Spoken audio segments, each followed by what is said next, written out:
Brilliant, great. Okay, we're on people and organisational development, item 59, colleagues. Starting with the Chief People Officer, UHMB People Strategy. I'll just note again before you start, Ali, that it's gone through the People Committee. So I'll check with the Chair of the People Committee. Anything to escalate or bring to our attention? Nothing to escalate on the committee. Okay, thank you, Sue.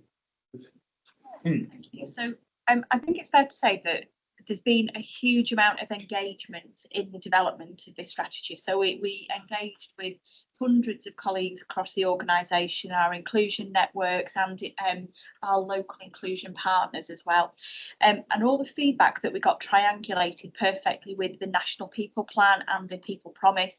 So you'll see now that that's how we formatted the people strategy. That aligns also with the key priorities under the people domain that we agreed this year.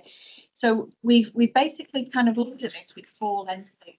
And the reason that we've done this is because culture doesn't just appear from what happens in the decisions that we make as a trust board, but it's formed by relationships with individuals, relationships in teams, and also what the organisation as a whole kind of stands for and how we approach this. So we've applied those 4 lenses of me, my team, my manager and our trust to genuinely make this about the culture in the organisation being something that is everybody's business.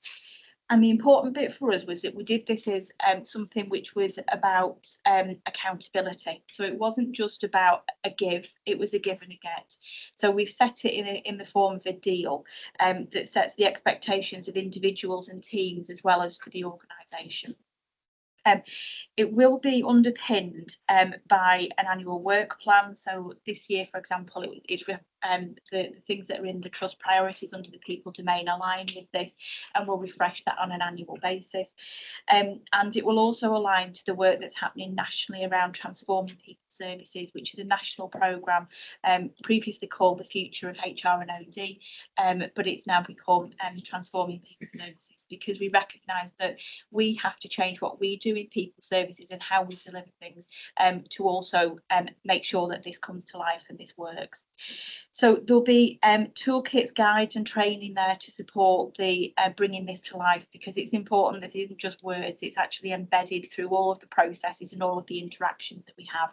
And there are some examples in the cover sheet of how that will be taken forward. But for example, we've already built this into the new people management training that was recently launched, where we've had really positive levels of uptake and positive evaluation as well. We're building it into some values-based recruitment activities that will form part of recruitment and selection processes. And as I say, the cover sheet provides some more examples of how we'll be building those in. In terms of how we know whether this is successful or not, we're saying that there'll be an annual kind of plan that will set out some key measurables. And the reason we've done that, rather than saying what will the world look like in 5 years' time, is because things are changing so quickly that we need to be able to adapt and iterate. So by doing that on an annual basis with some clear measurable expectations, we propose that will be the methodology for us to assess the impact of this. But it has to be done not just from a data-driven perspective, but an experiential perspective as well. So we're going to be supplementing the information, the data that we get from things like the National Staff Survey, our EDI reporting and so on, with experiential things. So actually understanding the feelings of people, how they've experienced things through some of the team OD work that we do as we're launching a tool called TED for Teams, which is Team Engagement Diagnostic. So what we're proposing, subject to the board approving the strategy today, is to launch this, and there is a comms plan that obviously set out again within the cover sheet there, just imminently after the board, just prior to us launching this year's National Staff Survey, because we think this is a real opportune moment for us to be able to say we're listening to the feedback from colleagues in the organisation and genuinely reflecting that into the strategic approaches that we're taking.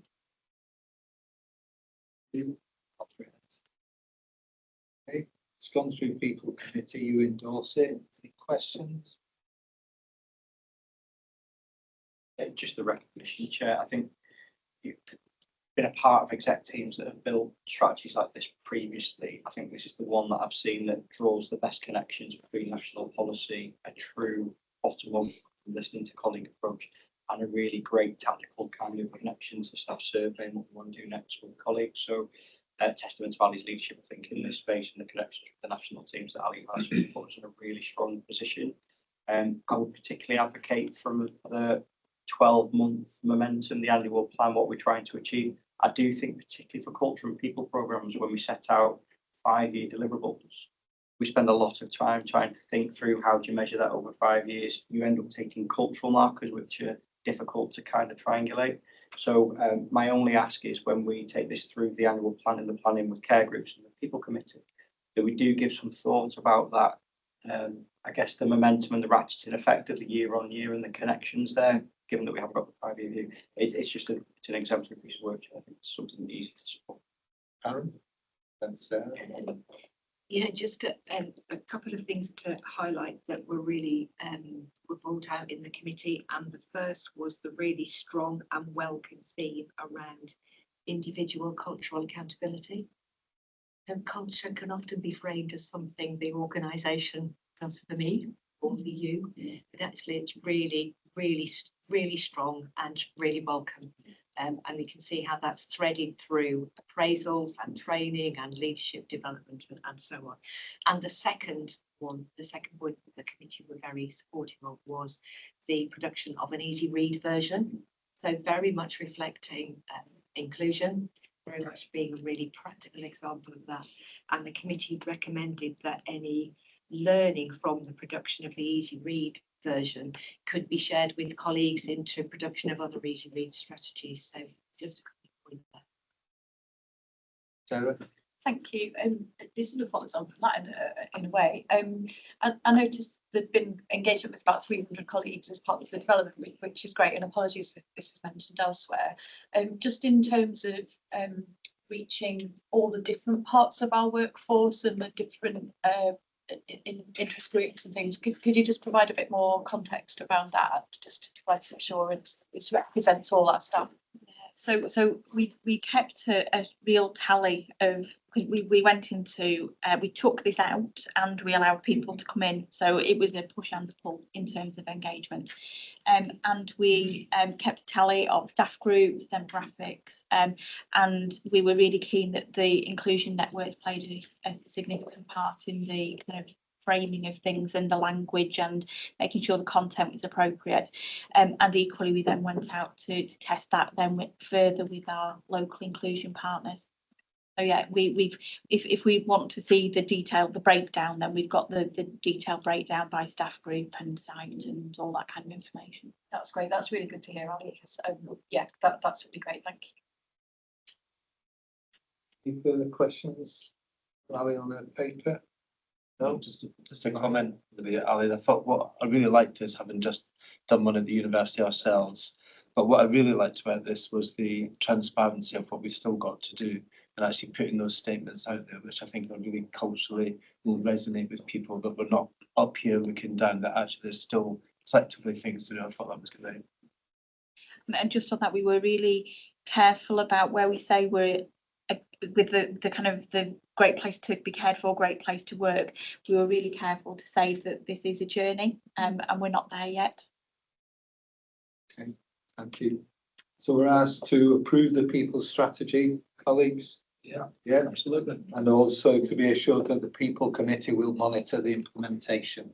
Yeah, thank you. Thank you.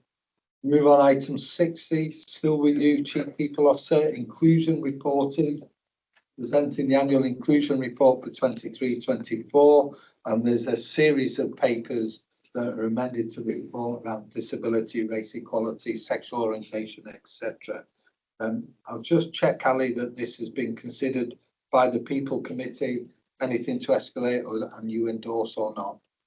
Yes, we did endorse. Nothing to escalate other than the points that are made in the paper. Thank you. Over to you, ma'am.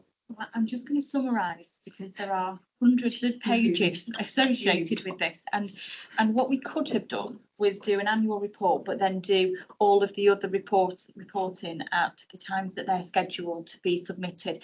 But actually, I think it's important that we see things holistically, because there are lots of things of commonality within the reporting. So we've deliberately pulled all of these into the suite of documents, so that the board gets this once and can see the whole the picture of EDI across the organisation.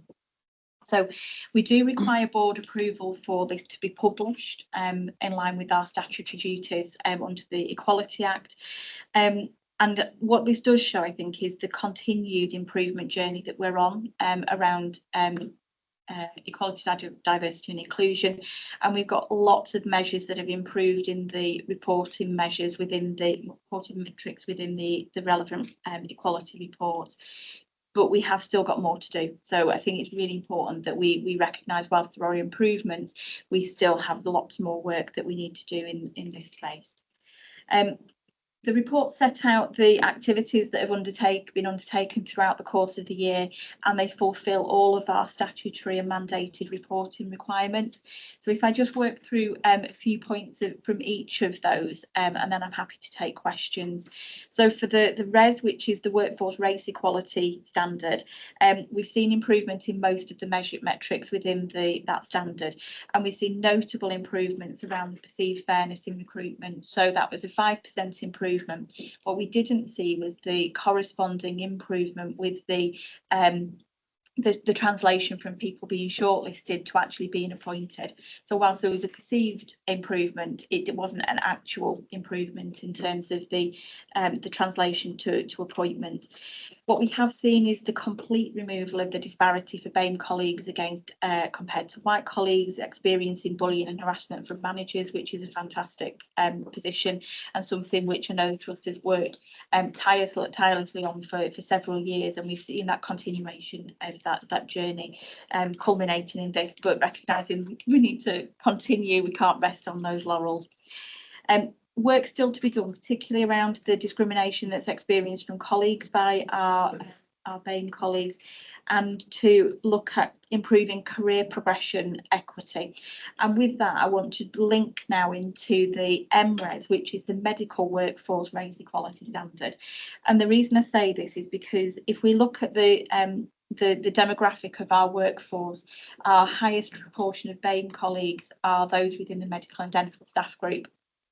So if we look at that, the MRES actually shows to us there that there is particular focus for our SAS doctors, so our specialty doctors, associate specialists, specialist doctors, in terms of career progression opportunities, particularly for them to move into consultant positions.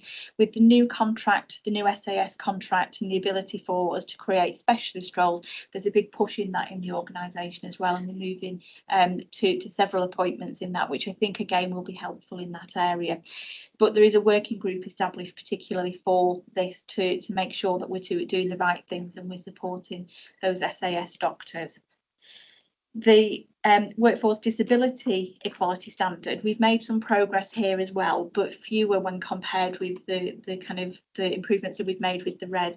And that's understandable because a lot of the focus has been weighted in the organisation for a number of years now on addressing race inequality for justifiable and understandable reasons, because of the huge disparity that we were seeing previously. Our disabled candidates now in a recruitment process are equally likely to be appointed as our non-disabled candidates, which is fabulous, and that shows the benefits that were happening in terms of the adjustments that are being made in the recruitment processes. We are seeing some improvements in their perception of perceived fairness around the career progression opportunities.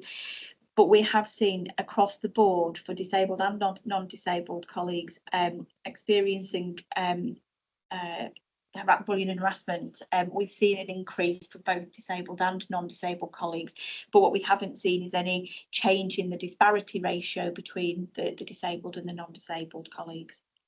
From a sexual orientation equality standard, this is not something that we're mandated to report on, but we choose to do that as a matter of good practice.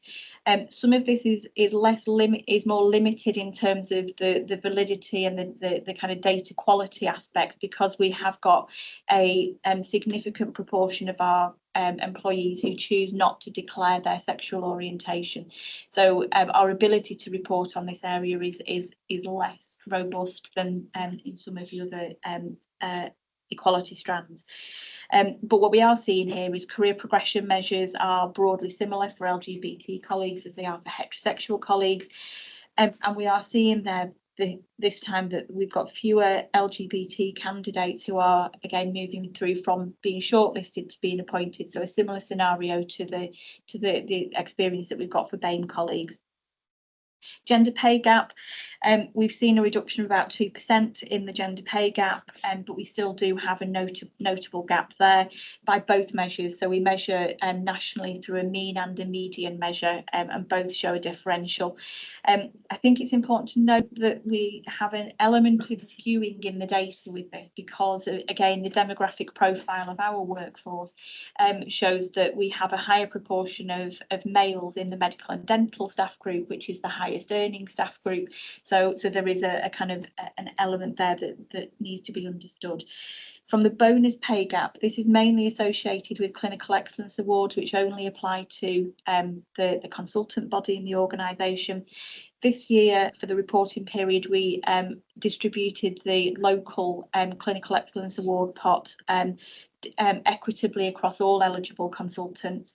But historically, when awards were allocated based on application, what we saw was there was around an 8-to-1 bias from a male to female in terms of the applicants that were putting themselves forward for clinical excellence awards. And because those are legacy arrangements and they're continuing to be paid, we will see this for many years, that there will still remain this bonus differential in the pay gap. Important here, I think, Jane, because a lot of this is a differential in the medical and dental workforce, and Jane has a specific EDI objective this year. If you remember, we all took board specific EDI objectives, and Jane's EDI objective is looking specifically at how we can reduce the gender pay gap in the medical workforce. I think we have to recognise this is like turning a tanker in the ocean, because we've got the legacy of historically doctors in training being predominantly male. We've got a big shift in that now, so over time we will see this change, but I think we need to just be mindful that we can't expect Jane to deliver on that objective within this 12-month period. Just in terms of moving forward, because I think it's historic data is great, isn't it? But there's just something about what do we do to take things forward. So as I said, we recognise that there is still lots more to be done. We've got our Zero Hate campaign launching this month, and Karen referenced earlier the discussion that happened at People Committee in response to the race-related riots, and the support that was put into place for colleagues, and particularly our zero tolerance stance that we took as an organisation. Further work on inclusive recruitment. So primarily now we're looking at how do we do that translation from people being shortlisted to being appointed, and making sure that that is as inclusive as it possibly can be. And so we're looking at some alternative selection tools and methodologies there. The Improving Working Lives for Doctors has been launched nationally, and that will have a focus for us, particularly on doctors in training and our locally employed doctors, which includes that SAS staff group. We've got lots of educational work that's happening, and obviously the board completed the training programme with Anti-Racist Cumbria around anti-racism, and we have, I'm pleased to say that we've managed to revitalise the colleague inclusion network. We did have some real challenges around chair nominations for those networks, but we have managed to reinvigorate those networks with the commitment of protected time for the chairs and co-chairs of those networks with exec sponsors. And Karen referenced earlier the commitment for us to take the application to the North West BAME Assembly for bronze accreditation in March 25. A lot of papers to go through. It's been endorsed by the People Committee. You all have the papers as well. So any questions to Ali on those? Tabitha, please. Thank you, Chair. Mine is just to sort of say very comprehensive and it's really good. But to add to what Ali has said, for board information and assurance that UHMB has been awarded a 90-day challenge success in terms of our talent management for BAME staff. It came with a small amount, but still good, a 30K attachment to it, so that we can sort of nominate about 6 BAME staff for moving them from band 5 to band 6. So we are being recognized nationally. I just wanted to support Ali's presentation with the work that's happening within the nursing and midwifery as well. Thank you. Okay. Just before I ask you then to recommend it, could I just ask Ali if you could work with the company secretary on this paper with Susie's permission? I think it'd be useful if the Council of Governors had an update on these papers, particularly perhaps a little development session for the nominations committee, because we do have an appointment nomination subcommittee of the Council of Governors. I think it'd be very useful if broadly the council, but specifically that committee, were aware of all the work that we're doing and the requirements now and for equality, etc.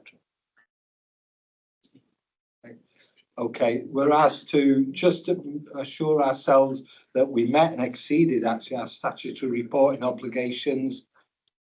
Yeah, we know that for assurance purposes, and then that we approve and support the annual report action plan. Yeah, Ali, thank you. Don't go away, because no, I think you've done your piece now. We'll move on to item 61. Provide a collaborative update. Chief Exec. Thanks, Chair. So conscious the documents there for awareness. I've updated previously my CEO's update about the progression of the clinical configuration work with the ICB and the PCB. That's a session that we'll be doing with the board later on this afternoon, Chair. From a 1LSC perspective, obviously the board's approved the strategic collaboration agreement. Lots and lots of work going on ahead of consultation starting next week, including working with CPOs and staff side to get that set up appropriately. And then most of the work's now on the business transfer agreement, the supplier agreement, and increasingly really focusing on what happens post-transfer in terms of transformation and delivery, and what focus we're putting on taking forward the ambitions for the model once established. So we'll see that through iterative boards over the next month around those supporting parts of the documentation needed to bring the model into being. One other area that I would just update on, and it's very similar to the comment I made around our own transformation improvement board, Chair, is we have other programmes of work across the system that are mobilised currently, whether that's pathology, whether it's transforming community care, our urgent care improvement work, some of the clinical work already in train, like stroke, vascular, head and neck. We're just reconsidering how we might put a bit more pace and kind of delivery resource around those programmes, which could change the shape of like where we commit some of our leadership and what we try to do in this next 6 months, predominantly around the financial position we find ourselves in. So I'll just make that point here, Chair. We'll be regrouping with the new managing director over the next couple of weeks to see what that might look like. If it does create a material change, it would come through the PCB and through this board. Yeah. Right. Happy to accept the update from the Chief Exec. Any questions anybody's got on partnership? No? Okay, thank you, Aaron. Then governance and assurance issues, 62 item, communication and stakeholder engagement strategy. Acting Director of Corporate Affairs, please. Thank you. So the paper's obviously within the pack along with the strategy. I don't plan to go through it in detail because it's a rather lengthy document and it has been shared with the board previously in its draft format. So just for a little bit of background, the Trust hasn't had an active comms strategy since around 2019.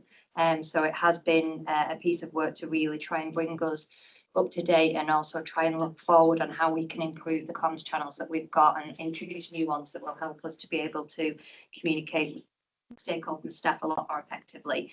It was developed in collaboration with system partners, because so we do work very closely with our PCB comms colleagues. We meet regularly with those to try and make sure that we're as coordinated as possible. And it also reflects links to other trust strategies, but also the other teams within the trust that lead on other engagement elements of the work. So whilst My portfolio looks after stakeholder engagement. Obviously, people services have colleague engagement and patient experience look after patient engagement. So it's about how we work really closely with those to support each other in those aspects. The strategy is split into mainly the main areas that we cover, so internal comms and engagement. Just pulled out a couple of the actions within that section that I think are ones that I'm particularly excited about, and ones that I think will start to make a real difference. So it's the stopping the all user emails as the main way of mass communicating. We're a little bit off that, but that's the aim for us to get there. And also working with mainly our care groups, our clinical colleagues, to look at some sort of traffic light system. So when we do have to send a mass communication out, they can see immediately whether it's just for info, whether it's something they need to tell people now, or give them a bit more indication of what to stand out in their inbox. Launching our communication network. So in the past, we've not been particularly great at listening to colleagues in terms of what do you think of our communications. Just because we've not had a lot of negative feedback doesn't mean that it's landing right and it's doing the right thing. So we're going to be launching communication networks across the trust to try and get into how communications landing with the colleagues, and also what they think of what we've got, what we should have, and also if we have any new campaigns, run it past people before we launch it to make sure it actually does what we need it to do. And another really big one is supporting our leaders and managers on methods and techniques for cascading. So whilst as a team we can look after the corporate level communications, where we sometimes get stuck is that cascade down to ward and department level. So it's about how can we work with our managers at all different stages of confidence and experience to get them to a point where they feel comfortable taking a corporate message, delivering it locally and feeding back up if we need to do that. In terms of external communications, two of the areas that I'm particularly focused on is how we can make sure that our communications reach all of our groups in the community. So not just the ones that we speak to regularly or the ones that we know read the emails or the newsletters, but those that are underrepresented or seldom reached. How do we actually get in them? We'll be working really closely with Barry Rigg and the experience team around the networks that they've got, and also PCB colleagues having theirs as well, to see how we can perhaps do things differently to make sure we reach as many people as possible. And also working with partners to ensure that any system plans or plans that are not led by the trust but impact on our colleagues or patients have that meaningful engagement with audiences and how we support that. Media relations is a tricky one because a lot of people don't really understand the importance of it, but at the end of the day it can have a really strong influence on people's perceptions of the organisation and the people that work here. So there's lots of stuff to do in terms of proactive work, but the one point that I've highlighted specifically is to really work with our media contacts to ensure that they always give us that right to reply, and not just us as a trust, but if they choose to name any of our colleagues or past or present, we get the opportunity for them to respond to that should they want to do that. Digital, huge part of what we're doing moving forward. We've got a lot of work going on with accessibility on our website, and new standards just about to come out again. So we're working with our website company to ensure that by the end of 2025, we are up to the standard that we need it to be, because it's not something that can be done quickly.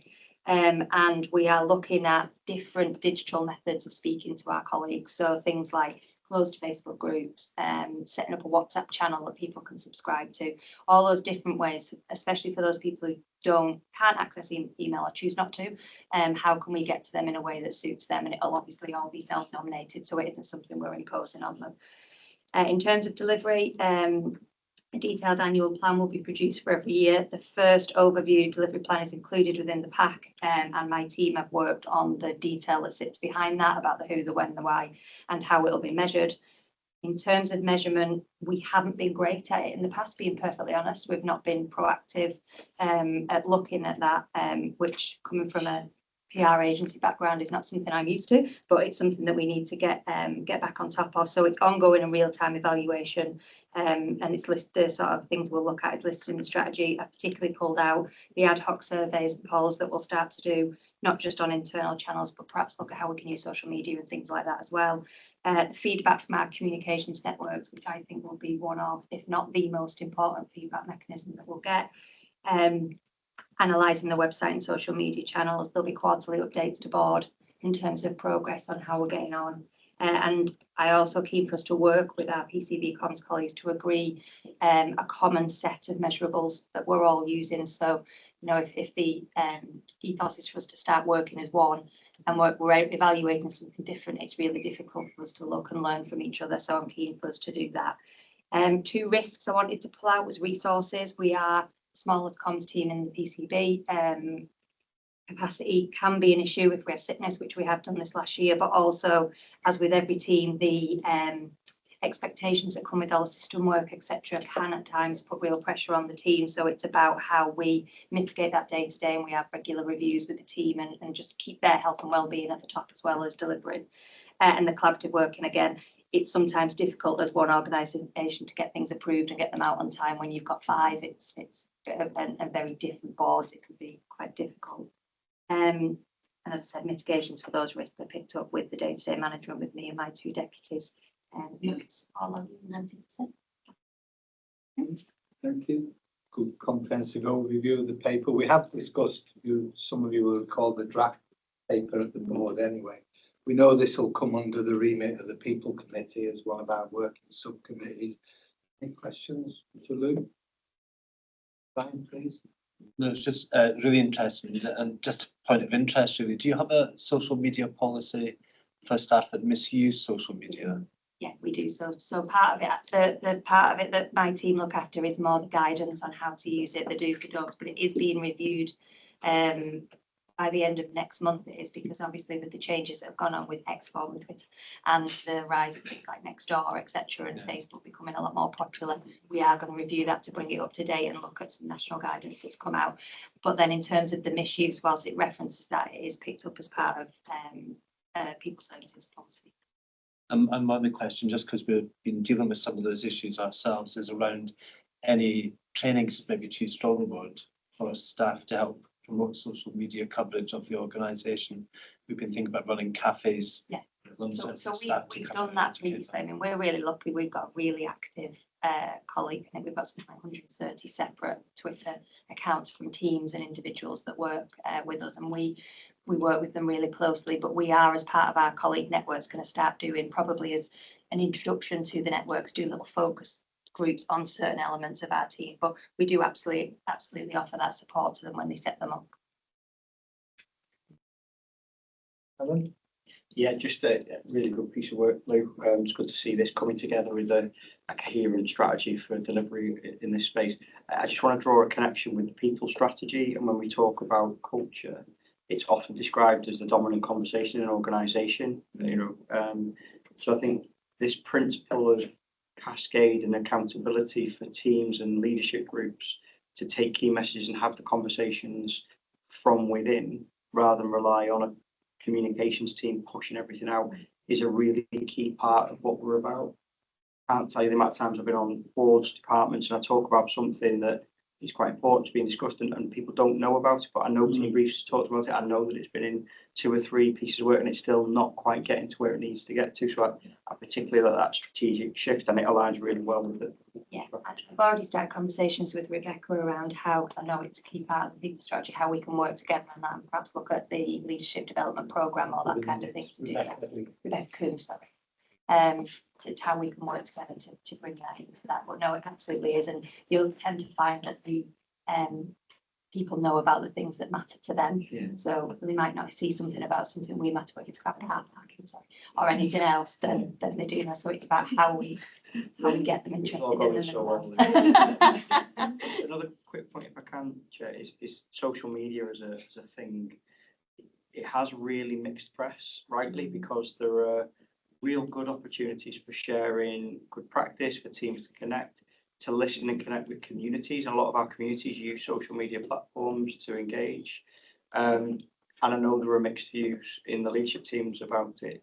I'd really like, because it's not just a policy, it's a sponsorship or a conversation with leadership groups about how people are feeling about it, people are worried about it. How do we open up a dialogue about how we deal with those concerns? Because particularly in the last month or 2, where we've seen with racism, Islamophobia, and how that's been shared and pushed on social media, I think some colleagues have found themselves in really difficult positions.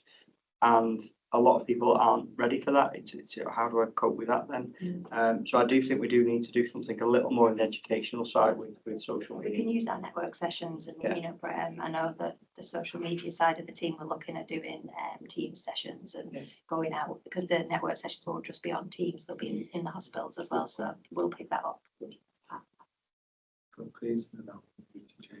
Yeah, Are you responding to this? well, it was just on the same thing really, was obviously the professional groups have very particular views on it. So the Luddites in the corner are not really on social media because I think it's professional suicide personally.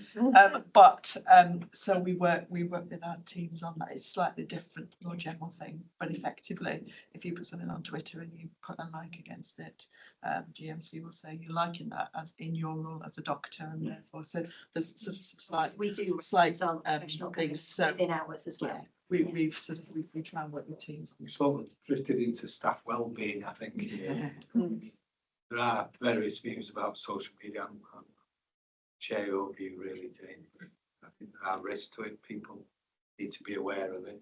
I think just to remind everybody here, we are covered very strongly by the Nolan principles, no matter what we do.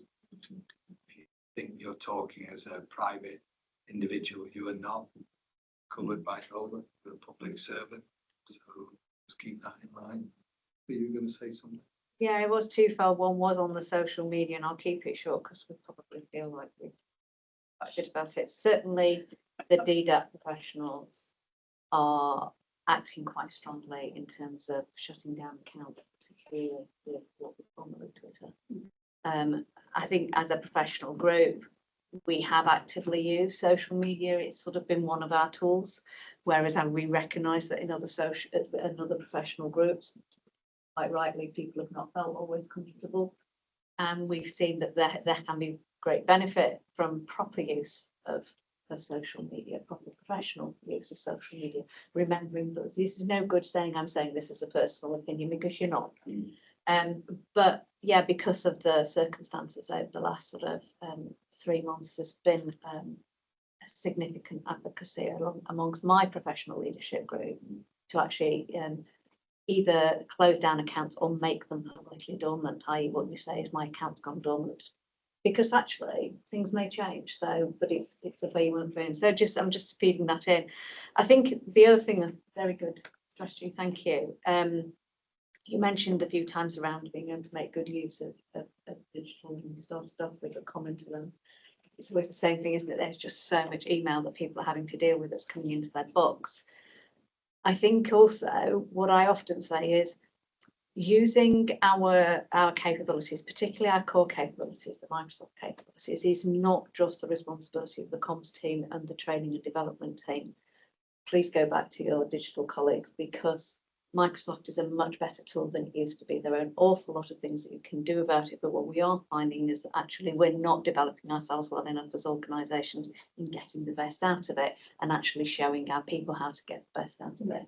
And some of that may be able to help you. Yeah, it sits within the strategy as well. That's one of the key things that our digital lead will be looking at with i3 to really realise the benefits of Office and the various other 365 apps and things that we can have. Teams and your SharePoint environment.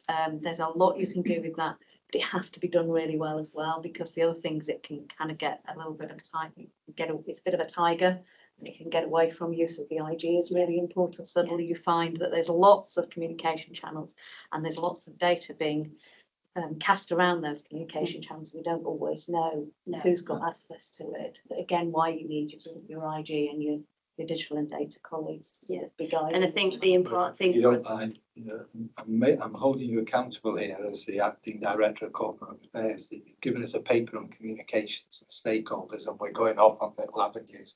You need to have outside of the board. yeah, no problem. What we're asked as a board through the people committee is to approve the trust communication stakeholder engagement strategy for 2004 to 2007. 27. Did I say 2000? Yeah, happy to do that. Yeah, and the operational aspects of it is related to the execs and the execs only, but the assurance side of it will come through the people's committee. Yeah, brilliant. Okay, Lou, thank you.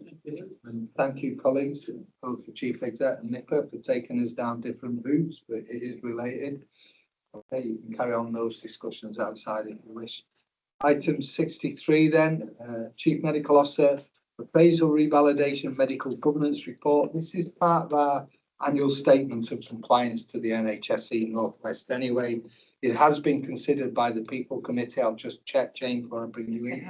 Anything to escalate, and do you endorse or not? No, the committee absolutely endorsed this for submission and noted both the areas of good practice and the areas of concern where ongoing work will still be addressing those, and I'll keep oversight through the People Committee of those. Okay, over to you. Thank you. So I don't need to say a great deal about it. So this is what used to be called the annual organisational audit, and it was largely around appraisal and revalidation. But following COVID, it's sort of been slightly revamped, and it's now appraisal, revalidation and medical governance. So it covers the sort of the professional standards bit of it also. The questions are set out are what are given to us by NHS England and what we have to respond to. So I think just in terms of that, appraisal and revalidation part, we have appropriate numbers and appropriately trained according to national guidance appraisers in the trust, and we have a pipeline to continue that with ongoing training programs. They're also updated annually. The next annual update is actually next month, which I'll be attending. So our appraisers are trained and updated in line with guidance.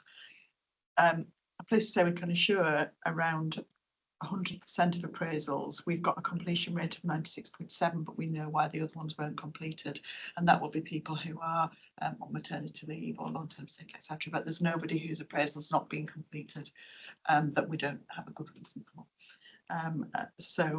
That's excellent. I think of note around appraisals was the comment around low wellbeing scores. Just really that it obviously appraisal is not around, it's a personal thing, and it's around people reporting both their own reflections on their performance and demonstrating that, but also their personal well-being, which has been a real focus since COVID. There is signposting during appraisals. If somebody was genuinely so concerned about somebody's well-being during an appraisal, there are processes for stopping it and escalating. And our appraisal team are very skilled at looking at the outputs of appraisal, where there will be a summary and picking up an individual conversation if necessary. But it's important that that's not just reported to your line manager type conversation, because it is more personal than that. So that's all done. In terms of the regulatory role, we enjoy a really good relationship with our GMC liaison advisor, Kate. We meet regularly around the trust, but also around the two hospices for whom we provide a responsible officer oversight through an SLA. And we can pick up the phone at any point, and often do.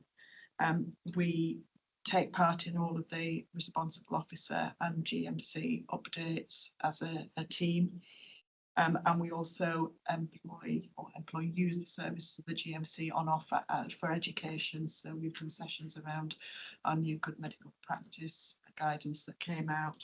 We've done sessions around consent, etc. So we use them not only in a regulatory way, but in an educational way.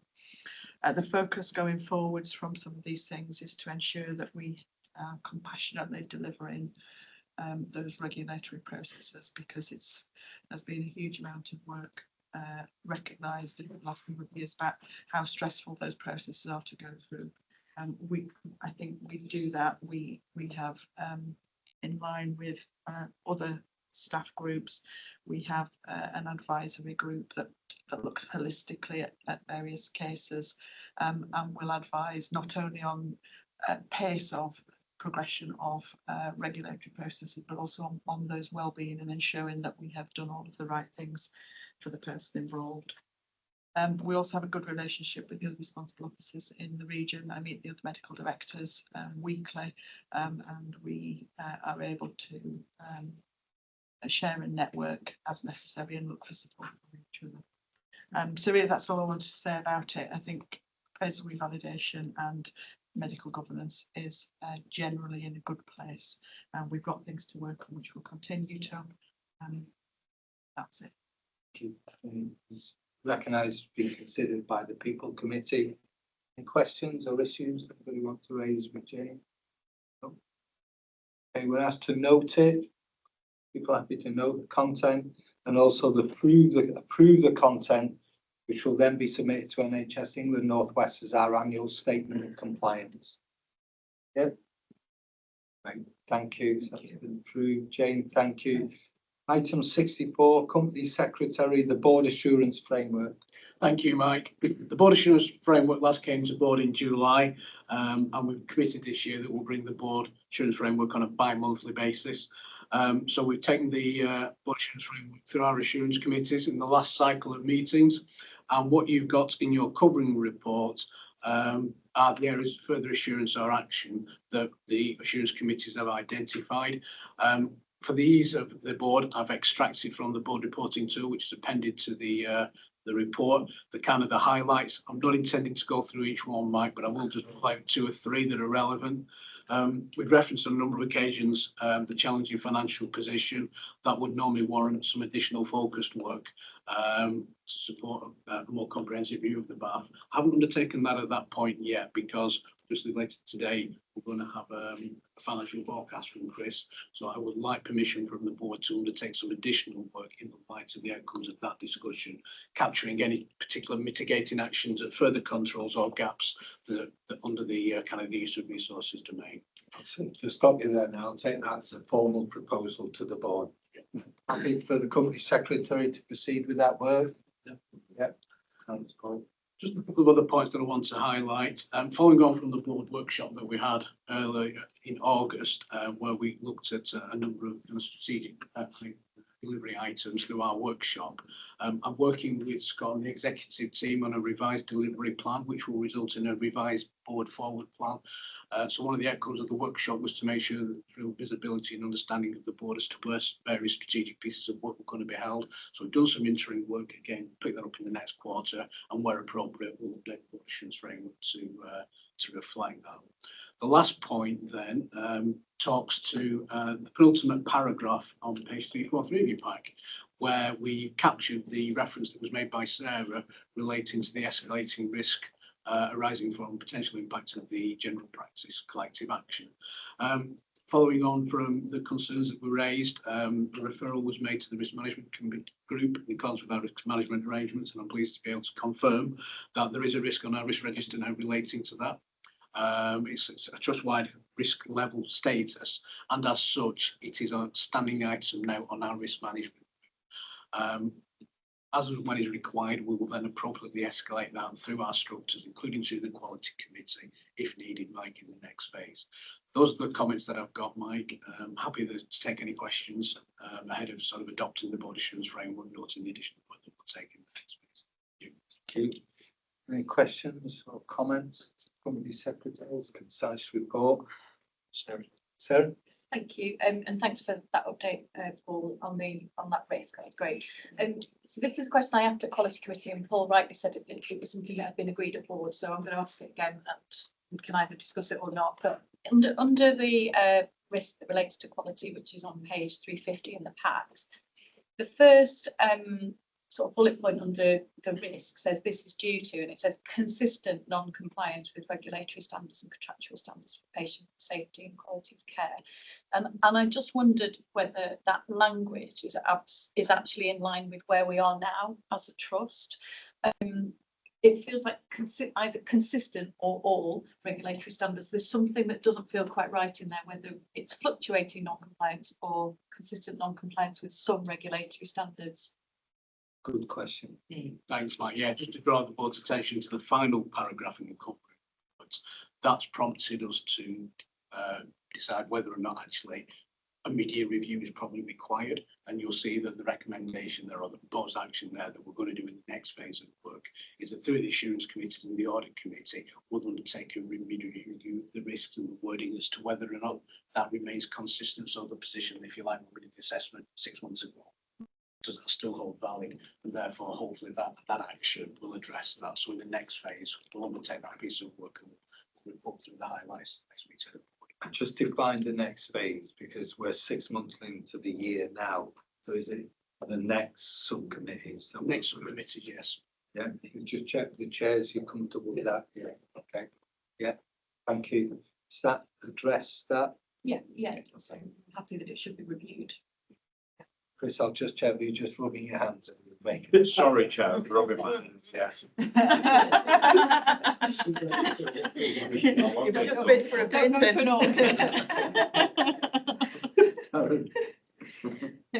I'm just really cautious about gestures now. Roll my hand. No, actually, Sarah just prompted a thought there, and it was just really that review, whether that review will be a comprehensive one, because similarly, if I look at BAF2 and the wording lack of transformational change leadership, I wonder whether limited is more accurate. So it's just, I think there's just some, we could get into semantics, I know, but it's just how accurately it reflects where we are now. Chief Exec. Before I answer, I'll kind of just defer to Aaron on that one.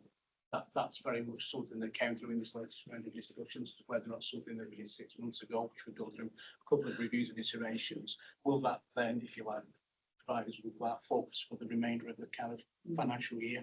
That's what is the basic principle, but obviously. Just a reminder, I think our SOP around BAF and risk management should be dynamic. Each holder of the risks, whether it's assurance committee or operational groups, should be taking responsibility for keeping this live and updated. It shouldn't need a particular proposal or an action of board to decide we need a mid-year review. So I know, because we signed it off, our SOP says the dynamic risk assessment, dynamic board assurance framework is part of our assurance infrastructure. So I just want to make sure through Paul's assurance that that process is in place. It feels like it's fallen down a little bit somewhere. So we just need to tighten that up. I don't think we need to put specific special things in. We just need to reiterate what the SOP is around the dynamic risk framework, board assurance framework, and ask responsible officers then to make sure that that's kept in that shape. Yes. Yeah, no, that's consistent with that. So, So it won't be a formal mid-year review. It's normal business for the subcommittees to oversee the BAF register. And that's the point of the chief exec's meeting. Yeah, so if it's all right with you, Paul, that final sentence there will take away the word mid-year review and replace it with its normal SOP standard business for the subcommittees. Yeah. Well, thank you. Yeah, I was going to raise something similar about that sentence, particularly in relation to the audit committee. I had conversations with him yesterday about the audit committee and that actually having a different perspective over risk management than the rest of the committees, that the rest of the committees would actually be actively managing risk alongside the operational groups. The audit committee has much more of a role on assuring ourselves that we've got the relevant controls in place, and that will be the assurance that it will be bringing back to the board. And it certainly wouldn't be there to be reviewing strategic alignment. That's probably more the board. My understanding. Okay. Yeah. All right. Yeah. Then, colleagues, there's no more further points on that. We're asked to consider it. I think we have. We're asked to approve the updates. I think we have, with some changes. And we note the progress on mitigating actions to close the gaps in assurance controls, which I think we've actioned. Colleagues happy with those? Yeah. Okay, thank you. Item 65 then, annual health and safety report. Chief Nursing Officer, please. Let me just check as well. Tabitha, it's gone through quality committee. Anything to escalate? There's a clarification I might, which is probably better to come after it's been introduced, if that makes sense. But Yeah. I'll ask you then if you're endorsing the paper to the board as well then. Yeah. Tabitha. So I'll introduce Richard Sachs, Chair, to take us through the report. Afternoon, Richard. Can you hear us? Yes, thank you, Chair. Thank you, Board. I won't take up too much of your time to present this report to you. There were just really three things I wanted to mention. So the first question to answer is why is this report in front of the Board? So to explain, the Health and Safety at Work Act in 1974 produced a guidance note about leading health and safety. And it made the guidance point that there should be some form of board produced paper each and every year to assure the organisation that it's doing what it should be doing with regards to health and safety. And we feel that an annual report of this nature helps the board to deliver that responsibility, albeit a guidance note under the relevant piece of legislation. So from a governance perspective, very quickly then, this report went to the Health and Safety Group that I chair on the 15th of July, and it subsequently went to Quality Assurance Committee on the 19th of August. Feedback from the Quality Assurance Committee asked for a little bit more detail around level of harms of incidents. So we've improved that in the actual report. And then third point I wanted to call out was the age-old error that we sometimes make in the NHS about forgetting that not everyone understands our abbreviations and acronyms. So for the benefit of everyone, I'm sorry I forgot to put RIDOR in the front template, and RIDOR stands for Reporting of Incidents, Diseases and Dangerous Occurrences Regulations. Thank you, Chair. I'm happy to take any questions. Thank you. Before I do, Richard, I'll just ask Sarah to come in as Chair of Quality.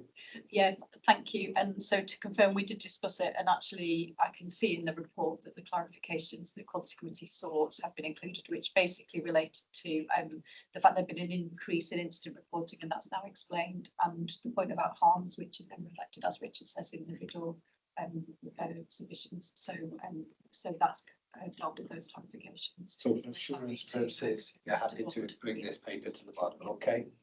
Yeah, any questions to Richard then? It's fairly self-explanatory. Yeah, good piece of work, yeah. Richard, there are no questions, so I'm going to ask the board to note the content of the report. Checking around with colleagues, yes, we note it. Yeah, Richard, as always, thank you. It's good. Thank you, Chair. Thank you, board. A tradition of keeping within the legislation as well. Thank you. Thank you. Okay, colleagues, we'll move on. Closing administration. You've got the attendance monitoring register. You've got the schedule of business. There are no urgent business that's been brought to my attention. I'll talk to the company secretary.